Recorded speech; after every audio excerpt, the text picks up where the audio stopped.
scooter ba hanap mo na sporty ang datingan? Mio Aerox ni Yamaha. Ang makina nito ay 4-stroke single overhead cam, single cylinder, 4-valve, fuel-injected engine na may lakas na 15.2 horsepower at 8,000 RPM na may 13.9 Nm of torque at 6,500 RPM at may engine displacement na 155cc. Blue core engine na more power, less fuel kaya meron itong fuel consumption average na 43 kilometers per liter at tank capacity na 5.5 liters. Smart generator na din ito na 1 push start lang ng Aerox na eco-friendly at tahimik lang. Equip na din ito ng VVA na nagbibigay ng torque sa low speed at power para sa high speed na maasahan sa kada bira mo. Redefined seat design na napakadetalyado, napaka-premium ng datingan samahan mo pa na di basta dudulas ang puwet mo. Napakalawak din ng under seat storage nito na may 24.5 liters na kasya ang full face helmet. May electric power socket na din ito na need mo lang bumili ng converter para magamit mo. Enhanced digital instrument panel na makikita mo ang speedometer, tachometer, fuel gauge, voltmeter at VVA indicator. LED headlights and position lights na magbibigay sa iyo ng liwanag sa madilim na kalsada. Samahan mo pa na LED na din ang kanyang taillight na bagay talaga sa itsura ng Aerox. SRP 123,000. Available yan dito sa Motorcycle City, Angeles City for cash, credit card, installment at bank transfer.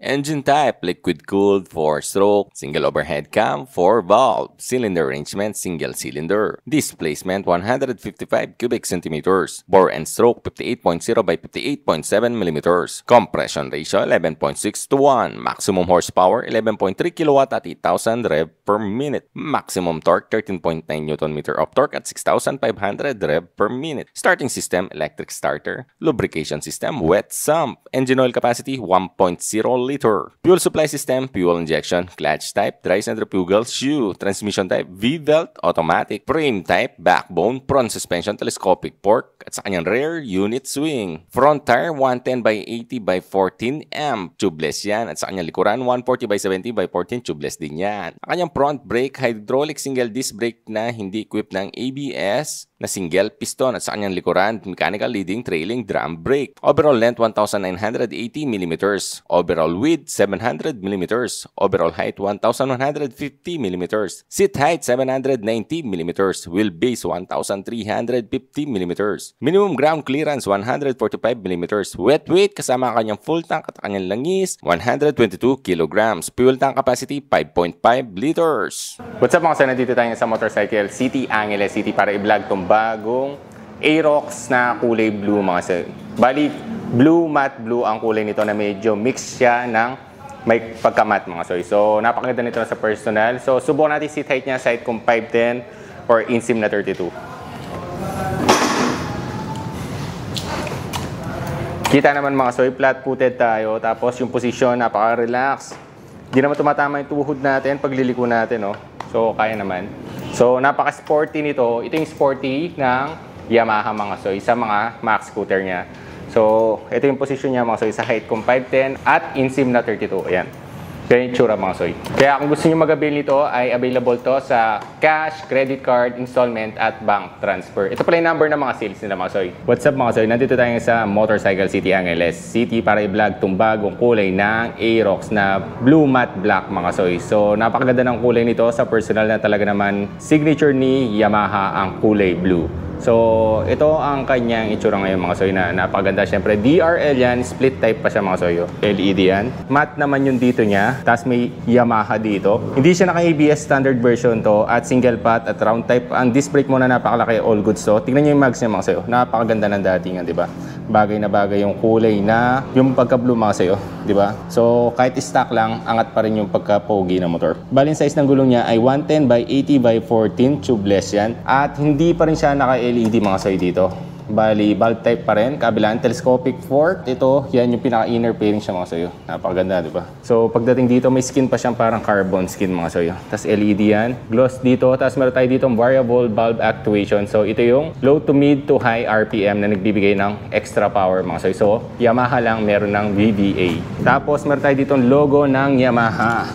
Tapos dito, liquid cooled Yamaha. Hindi kasi napakasimple. Matte yun dito. Pagdating dito, sa kanyang inner ay nag-gloss siya. So napakaganda ng pagka-blue nito talaga sa personal mga soy.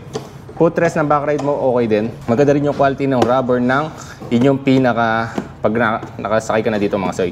So kapit din siya, no? Ayan. Tapos meron pa siya ditong parang nag-split mga soy. Yung decals, yung design talaga quality. Ito yung pinakalagay ng fuel tank mo. Meron din siyang power socket, kaya lang need mo lang bumili ng converter mga soy. Yun. Wala palang Y-Connect to, so goods to sa mga ayaw ng may Y-Connect, di ba? So hindi siya prone sa low bat at syempre hindi kayo madidetect ng jowa nyo mga soy. So yung mga gusto ng non-Y connect pwede ito mga soy.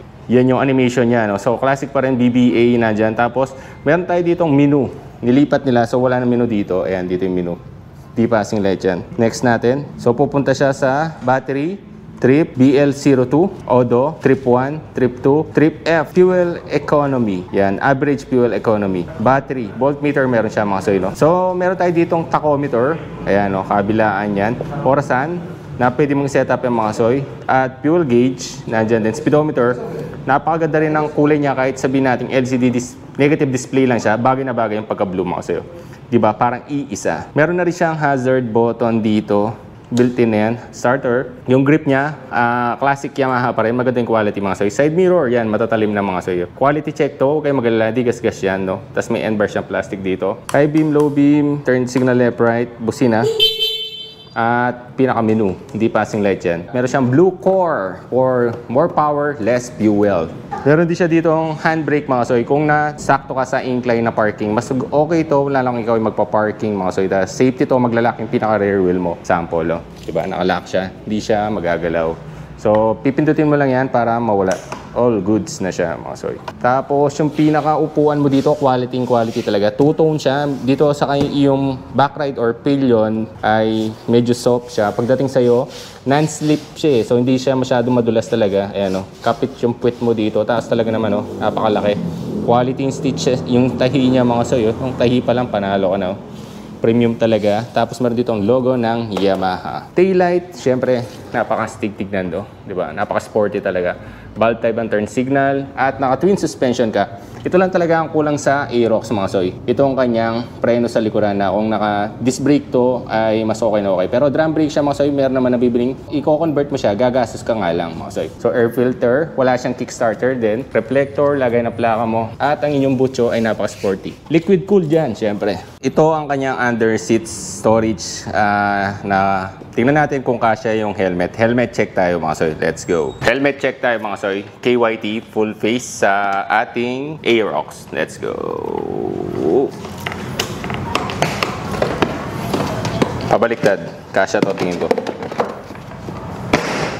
Kasya ang full face na helmet dito mga soy. Konting-konti lang eh. So, pipigayin mo lang to. Okay na to.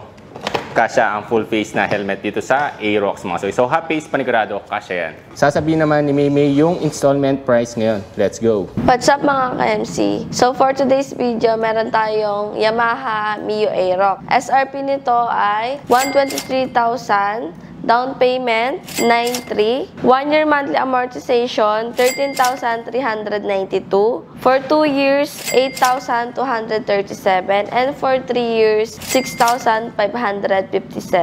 And meron tayong rebate na 200. Inclusions are TPL insurance, half-face helmet, 3 years LTO registration, and PMS labor. List of requirements for private employee, COE with compensation, or 1 month latest payslip. Company ID, 1 valid ID, and proof of billing.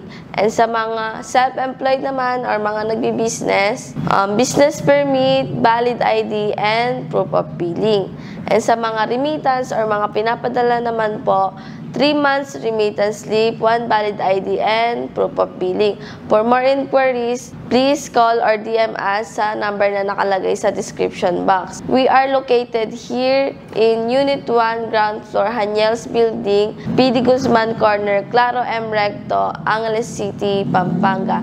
At available to sa cash, installment, bank transfer, and credit card. And sa credit card po natin, meron tayong plus 6% para sa thermal fee.